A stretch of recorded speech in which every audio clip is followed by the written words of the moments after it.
Welcome, in front of me is a POCO X3 and today I'll show you how to record screen on the device.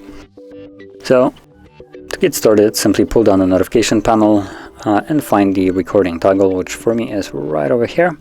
And once you find it, hold it, and from here it will open up basically the page which would normally show anything that you have already recorded, but for me it's empty. So I want to go into the settings, and from here we have option to customize it. So number one, we have resolution. I would set it to the highest, or at least or I wouldn't go anywhere below the 720. The smaller the size of the recording you choose, the worse it will look, but also less space it will take on your device. So there is some trade-offs and benefits for it. Now I'm going to stick with the highest one right here. Then you have video quality. By default set to 16 megabits per second. If you go any lower, the video might look a little bit blurry.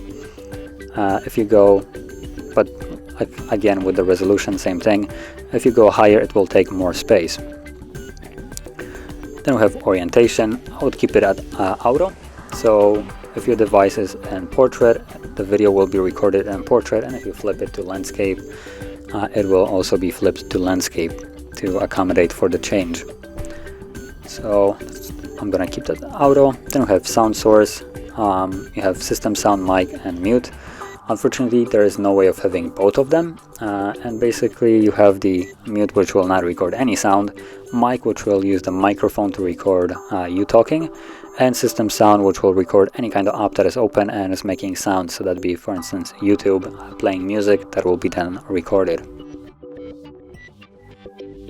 And below that we have fixed frame rate. This is just a stable frame rate that it will be recording at, and by default it looks like it's set to 24. Now it looks like the highest one here is 30 frames, which is a little bit of a shame. So I would really advise you to set it at least to 30. If you go to 24, I mean 24 is not much of a difference, but 15 will look like a fast slideshow, which honestly for some people might look nauseating a bit.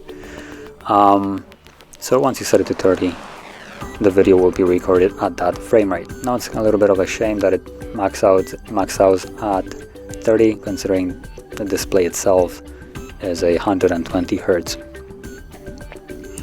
And then we have got a couple additional options. So lock screen to end. So once you record or done with recording, you simply lock the device and it will end the recording.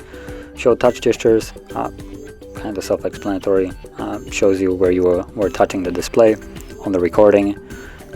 Visualize navigation buttons. Show prompts when pressing home, menu, or back button, and go back to screen recorder. So what is it? Open screen recorders. Start page after you stopped recording. So this will open up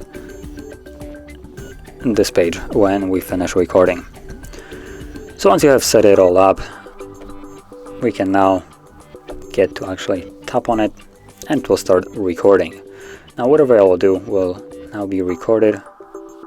So I'm just kind of messing around so it has something to record. And once you're done, you have this faint looking little toggle right here. It shows you how long it's been recording. You can move it around. That thing will not be visible on the recording. And once you're done, all you need to do is press on the red square. There we go. It gets saved. Now get rid of it by tapping on the X right here, and it just closes it. And to view the recording, let's hold the recorder again, and from here we can access it.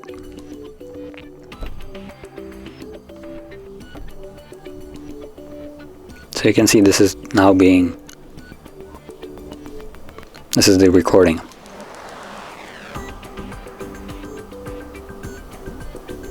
Now there was not much done in here, but that is the recording that I've captured, and yeah. So that is how you would capture any kind of recording on your device. I will add that not every app is supported by it. Netflix, for instance, does. If you try to record Netflix, it will just simply record a black screen and nothing to it. So if you see that somewhere that you tried to record something and it's just a black screen, that means that the app that you were using just is trying to block you from doing so. And this is not the fault of the phone.